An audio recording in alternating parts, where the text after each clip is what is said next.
नमस्कार, the angle में आप सभी का स्वागत है। इस वक्त की खास खबरें लेकर मैं हूं आपके साथ नीतू शर्मा। सबसे पहले नजर डालेंगे सुर्खियों पर।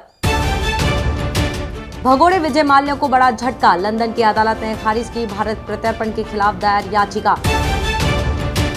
भारत में तेजी से फैल रहा कोरोना वायरस का प्रकोप, 24 घंटे में आए 1553 नए केस। राजस्थान में भी लगातार बढ़ रहा है आंकड़ा। राजस्थान के जोधपुर में बोरवेल में बच्चा गिरा, रेस्क्यू ऑपरेशन शुरू, बच्चे की हालत ठीक, पहुंचाया जा रहा है ऑक्सीजन। और भरतपुर की ग्राम पंचायत अटारी में ड्रोन से की जा रही निगरानी, जिले की पहली पंचायत बनी ग्राम पंचायत अटारी। भारत सरकार द्वारा भगोड़ा घोषित किए जा चुके विजय माल्या को एक और बड़ा झटका लगा है। लंदन की एक हाई कोर्ट में माल्या ने अपने प्रत्यर्पण के खिलाफ अपील की थी, जिसे कोर्ट ने सोमवार को खारिज कर दिया है। किंगफिशर एयरलाइंस की 64 वर्षीय पूर्व मालिक ने इस साल फरवरी में भारत में अपने प्रत्यर्पण के खिलाफ लंदन की एक हाई कोर्ट में अपील की थी, जिस पर कोर्ट ने आज फैसला सुनाया है। भारत में कई बैंकों से माल्या की कंपनी किंगफिशर एयरलाइंस द्वारा उधार लिए गए 9,000 करोड़ रुपए के वित्तीय अपराधों के लिए वह वांटेड घोषित है। हाईकोर्ट के इस फैसले के बाद अब माल्या के प्रत्यर्पण पर अंतिम निर्णय का मामला अब ब्रिटेन की गृह सचिव प्रीति पटेल के पास जाएगा। भारत ने चीन और अन्य देशों से सीधे प्रत्यक्ष विदेशी निवेश पर पाबंदी लगाई है, जिसके बाद चीन बौखला गया है। चीनी दूतावास के प्रवक्ता ने कहा है कि कुछ खास देशों से प्रत्यक्ष विदेश निवेश के लिए भारत के नए नियम WTO के गैर भेदभाव वाले सिद्धांत का उल्लंघन करते हैं और मुक्त व्यापार की सामान्य प्रवृत्ति के खिलाफ हैं। अधिकारी ने कहा है कि भारत की अतिरिक्त बाधाओं को लागू करने वाली नई नीति G20 समूह में निवेश के लिए एक स्वतंत्र, निष्पक्ष, गैर भेदभावपूर्ण और पारदर्शी वातावरण के लिए बनी आम सहमति के भी खिलाफ है। उत्तर प्रदेश के मुख्यमंत्री योगी आदित्यनाथ के पिता आनंद सिंह बिष्ट का निधन हो गया है। वे 89 वर्ष के थे। वह लंबे अरसे से लिवर और किडनी रोग से बीमार चल रहे थे। दिल्ली के अखिल भारतीय आयुर्विज्ञान संस्थान में उन्हें इलाज के लिए भर्ती कराया गया था। सीएम योगी आदित्यनाथ को पिता के निधन की सूचना दे दी गई है। खास बात यह है कि जब यह खबर सीएम योगी को दी गई, तब वह कोरोना संकट पर बनी टीम 11 की मीटिंग कर रहे थे। खबर मिलने के बाद भी मीटिंग को रोका नहीं गया। प्रदेश की राज्यपाल आनंदीबेन पटेल, अन्य विपक्षी दलों और भाजपा नेताओं ने सीएम योगी के पिता के निधन पर दुख व्यक्त किया है। योगी आदित्यनाथ ने फैसला लिया है कि वह लॉकडाउन के नियमों का पालन करेंगे और अपने पिता के अंतिम संस्कार में शामिल नहीं होंगे। योगी ने अपने घर वालों से भी अपील की है कि लॉकडाउन का पालन करते हुए कम से कम लोग ही अंतिम संस्कार में शामिल हो। उन्होंने इस दुख की घड़ी में अपनी मां को एक भावुक पत्र लिखा है। महाराष्ट्र के पालघर जिले में 3 लोगों की पीट कर हत्या के मामले में केंद्रीय गृह मंत्री अमित शाह ने महाराष्ट्र सरकार से रिपोर्ट मांगी है। इससे पहले उत्तर प्रदेश के मुख्यमंत्री योगी आदित्यनाथ ने भी उद्धव से बात करके दोषियों के खिलाफ सख्त कार्रवाई करने के लिए कहा था। वहीं अखिल भारतीय अखाड़ा परिषद के अध्यक्ष महंत नरेंद्र गिरी ने राज्य सरकार के खिलाफ आंदोलन की धमकी दी है, जबकि हनुमानगढ़ी के पुजारी राजू दास धरने पर बैठ गए हैं। पालघर की घटना को लेकर मुख्यमंत्री ठाकरे ने कहा कि हमने 2 पुलिसकर्मियों को निलंबित कर दिया है और मामले की जांच के लिए ADG CID अपराध अतुल चंद कुलकर्णी को नियुक्त किया गया है। इस पूरी घटना में कुछ भी सांप्रदायिक नहीं है। मध्य प्रदेश कांग्रेस में सब कुछ ठीक ठाक नहीं चल रहा है। पार्टी से ज्योतिरादित्य सिंधिया की विदाई और राज्य सरकार में गंवाने के बाद कांग्रेस आलाकमान स्थानीय नेताओं से नाराज है। पार्टी की अंतरिम अध्यक्ष सोनिया गांधी द्वारा गठित कोरोना टास्क फोर्स में राज्य कांग्रेस के 2 सबसे बड़े नेता कमलनाथ और दिग्विजय सिंह को इसमें जगह नहीं दी है। दोनों नेता गांधी परिवार के खास हैं, लेकिन सिंधिया के विद्रोह के बाद पार्टी के शीर्ष नेतृत्व की नजरों में दोनों की हैसियत कमजोर हुई है। कयास लग रहे हैं कि सोनिया सहित पार्टी का केंद्रीय नेतृत्व मध्य प्रदेश में सरकार के पतन को इन दोनों नेताओं के पॉलिटिकल मैनेजमेंट की विफलता मान रहा है। इसी चलते उन्हें पार्टी की जिम्मेदारियों से दूर रखा जा रहा है। कोरोना से संकट के बीच आज देश के कई हिस्सों में लॉकडाउन में कुछ छूट देने का ऐलान किया गया। इस बीच केरल सरकार ने लॉकडाउन में रियायत के लिए संशोधित गाइडलाइन जारी की है।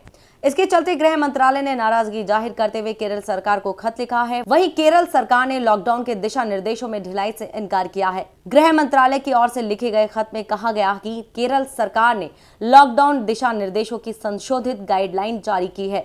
अपने ऑर्डर में केरल सरकार ने उन सेवाओं को शुरू करने की अनुमति दी है जिनकी 15 अप्रैल को गृह मंत्रालय की ओर से जारी गाइडलाइन में मनाही थी। वहीं केरल सरकार ने कहा है कि कुछ गलतफहमी हुई है, जिसके कारण केंद्र ने लॉकडाउन के नियमों में ढील पर आपत्ति जताई है। राज्य के पर्यटन मंत्री कदमपल्ली सुरेंद्रन ने बंद के दिशा निर्देशों में ढील के आरोपों से इनकार किया। दुनिया में कोरोना संक्रमितों की संख्या में लगातार वृद्धि होती जा रही है। विश्व में अब तक 23 लाख से अधिक लोग इस बीमारी से ग्रसित हो चुके हैं। वहीं करीब 1.25 लाख लोगों की इससे जान चली गई है। देश भर में कोरोना वायरस से संक्रमित मरीजों की संख्या में लगातार बढ़ोतरी हो रही है। स्वास्थ्य मंत्रालय ने बताया कि पिछले 24 घंटे में 1553 नए मामले सामने आए हैं और इस दौरान 36 लोगों की मौत हुई। देश में अब तक 17,500 मामले हो चुके हैं। देश में मरने वालों का आंकड़ा भी बढ़कर 550 से अधिक हो गया है। अब तक 2,546 लोग इस खतरनाक वायरस से जीतने में सफल हुए हैं। वहीं 59 जिलों में पिछले 14 दिनों में कोरोना का एक भी केस नहीं आया है। इस समय जहां देश कोरोना के खिलाफ युद्ध स्तर पर लड़ाई लड़ रहा है, ऐसे में 2 राज्यों से राहत भरी खबर आई है। गोवा के बाद अब मणिपुर कोरोना संक्रमण से मुक्त हो गया है। मणिपुर के मुख्यमंत्री एन बीरेन्द्र सिंह ने यह जानकारी ट्वीट करके दी। उन्होंने कहा कि मुझे यह बताते हुए काफी खुशी हो रही है कि अब मणिपुर कोरोना से मुक्त हो गया है। सभी मरीज पूरी तरह से ठीक हो चुके हैं और उनकी रिपोर्ट नेगेटिव आई है। राज्य में वायरस का कोई नया मामला भी सामने नहीं आया है। मणिपुर में कोरोना संक्रमण के 2 मामले सामने आए थे। दोनों की रिपोर्ट नेगेटिव आने के बाद राज्य कोरोना से मुक्त हो गया है। कोरोना वायरस से जूझ रही राजधानी दिल्ली के लिए एक राहत देने वाली खबर आई है। कोरोना पॉजिटिव मिले पिज्जा डिलीवरी बॉय के संपर्क में आए 16 लोगों का टेस्ट अब नेगेटिव आया है। ये सभी लोग मालवीय नगर में पिज्जा डिलीवरी करने गए शख्स के संपर्क में आए थे। सभी को हाई रिस्क कॉन्टैक्ट माना गया था। इस पिज्जा डिलीवरी बॉय के संपर्क में आए 72 कस्टमर्स को होम क्वारंटीन किया गया था। दिल्ली में फिलहाल कोरोना के 2000 से ज्यादा मामले आ चुके हैं। उत्तर प्रदेश के रामपुर की तहसील टांडा में एक और व्यक्ति कोरोना पॉजिटिव निकला। जिला अस्पताल में आई 60 लोगों की जांच रिपोर्ट में टांडा के मोहल्ला निवासी एक व्यक्ति की कोरोना वायरस पॉजिटिव रिपोर्ट आई है। टांडा में यह पहला व्यक्ति है जो कि स्थानीय है। इससे पहले हल्द्वानी निवासी जमाती और अमरोहा निवासी 6 जमातियों की रिपोर्ट पॉजिटिव आई थी। जिला अस्पताल के प्रबंधक संजय सैनी ने बताया कि कोरोना पॉजिटिव को जोहर अस्पताल में रखा गया है। और इसी तरीके से टांडा में भी कल एक और केस आया था शाम को पॉजिटिव। उसके संपर्क में आने वाले परिवार को पूरा क्वारंटाइन कर दिया और उनके संपर्क में आने वाले लोगों के सैंपल कलेक्ट कर दिए। जी बिल्कुल, जितने संपर्क में आने वाले डॉक्टरों का भी सैंपल अवश्य भेजेंगे। राजस्थान में लगातार कोरोना के मामले बढ़ते जा रहे हैं। प्रदेश में शाम 5 बजे तक 57 लोग कोरोना पॉजिटिव मिले, जिसमें जयपुर में 43, जोधपुर में 4, कोटा में 3, झुंझुनू और जोधपुर में 2-2 संक्रमित मिले। वहीं नागौर, बांसवाड़ा और अजमेर में 1-1 संक्रमित मिला, जिसके साथ राजस्थान में कुल संक्रमितों का आंकड़ा 1535 पहुंच गया। राज्य के 33 जिलों में सबसे ज्यादा जयपुर में अब तक 580 संक्रमित मिले हैं। इसके अलावा जोधपुर में 280, भरतपुर में 102, कोटा में 102, टोंक में 95, बांसवाड़ा में 61, नागौर में 59, जैसलमेर में 46, झुंझुनू में 39, बीकानेर में 37, भिलवाड़ा में 28 मरीज मिले हैं। राजस्थान में कोरोना से अब तक 24 लोगों की मौत हुई है। इसमें सबसे ज्यादा 13 मौतें जयपुर में हुई हैं। लॉकडाउन के दौरान राजस्थान के जोधपुर के बावड़ी क्षेत्र में एक 5 वर्षीय बच्चा बोरवेल में गिर गया। हादसे में मासूम के बोरवेल में गिर जाने की सूचना के बाद जिला प्रशासन की आपदा एवं राहत टीम मौके पर पहुंच चुकी है और रेस्क्यू ऑपरेशन शुरू कर दिया है। मासूम को बाहर निकालने की कवायद के बीच मौके पर पहुंची चिकित्सकीय टीम ने बच्चे के लिए बोरवेल में ऑक्सीजन का पाइप पहुंचाया है। एम्बुलेंस के माध्यम से ऑक्सीजन बोरवेल में भेजी जा रही है और फिलहाल बच्चे की हालत ठीक बताई जा रही है। जानकारी के अनुसार बोरवेल ढका हुआ नहीं था, इस लापरवाही के चलते बच्चा बोरवेल में गिर गया। हमें कोई उजर और आपत्ति नहीं है। इस तरह से उनसे हमने सहमति प्राप्त कर इस बच्चे को लगभग 2:50 में बाहर निकाल दिया गया है, परंतु बच्चा मृत पाया गया है। ये हमें बहुत खेद का दुख है, विषय है और दुख है। न ही इसके परिवार वालों को हमें भी बहुत दुख है कि हमने इतने अथक प्रयास करने के बाद में भी हम सफल नहीं हुए। ये हमारा दुर्भाग्य रहा है और बच्चा मृत निकाला गया है, जो अभी उसको CHC बावड़ी भिजवाया जा रहा है, जिसका पोस्टमार्टम करने के पश्चात उसके जो पिता आए हैं उम्मीदनगर मतानिया से, उनको पुलिस द्वारा सुपुर्द किया जाएगा। कोरोना का कहर देश भर में जारी है। इस वैश्विक महामारी की वजह से देश में लॉकडाउन है। लॉकडाउन होने के कारण सभी गतिविधियां बंद हैं। राजस्थान के अंतर्राष्ट्रीय लोक नृत्यांगना निष्ठा अग्रवाल लॉकडाउन में अपनी कला को और निखार रही हैं। वहीं लोक कला रत्न, जयपुर रत्न राष्ट्रीय छात्रवृत्ति से सम्मानित कलाकार इस समय का सदुपयोग कला की नई नई बारीकियों पर काम कर रहे हैं। उनका कहना है कि यह समय कुछ नया करने और सीखने का है। वर्तमान स्थिति में आज हमारा देश जिस महामारी से जूझ रहा है उससे हम सभी अवगत हैं। आज कोरोना ने हम सबको अपने घरों में कैद करके बिठा दिया है। क्योंकि मैं एक नृत्यांगना हूँ तो मैंने इस समय का सदुपयोग किया, इसे व्यर्थ नहीं गंवाया। इसका उपयोग मैंने अपने नृत्य में ही कुछ रचनात्मक करने की कोशिश करी है क्योंकि मैं एक भवानी नृत्यांगना हूँ, तो मैंने अपने नृत्य में कुछ परिवर्तन किया है। भवानी नृत्य जिसमें सर पर मटके रखकर नृत्य किया जाता है, मैंने इसमें कुछ परिवर्तन किया और मटकों की जगह गिलास प्लेट रखकर एक नया रूप दिया मेरे नृत्य को, जिसे अभी आप सभी के समक्ष प्रस्तुत करूँगी। आप सभी से आशीर्वाद चाहती हूँ। धन्यवाद।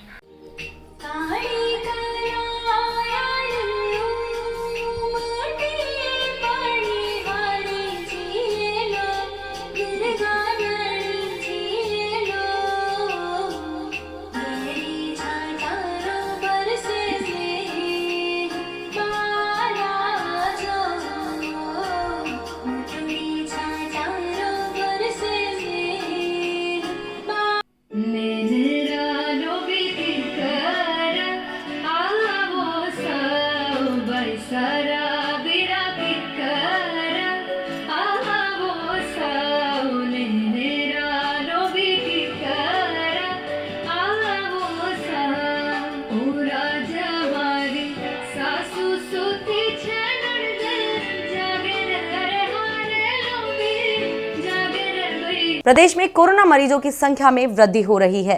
राजस्थान के भरतपुर में भी कोरोना पॉजिटिव मरीजों की संख्या में दिनों दिन वृद्धि होती जा रही है।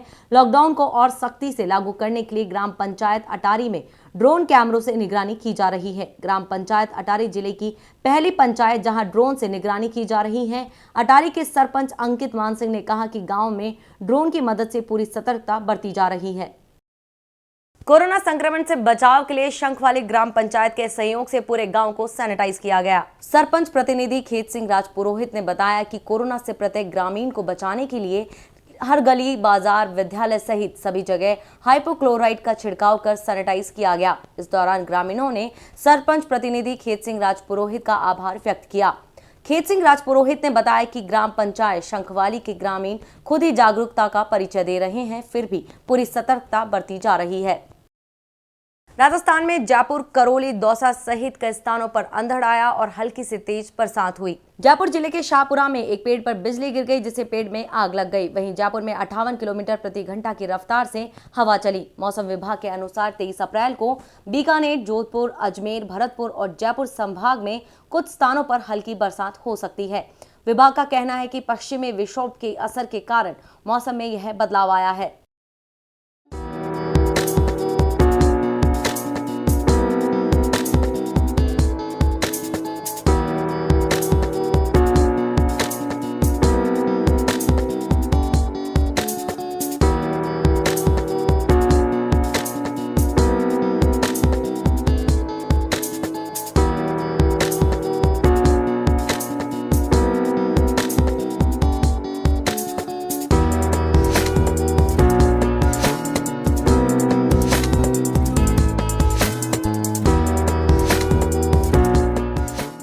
खबरों का सिलसिला यूं ही जारी रहेगा। देखते रहिए द एंगल। नमस्कार।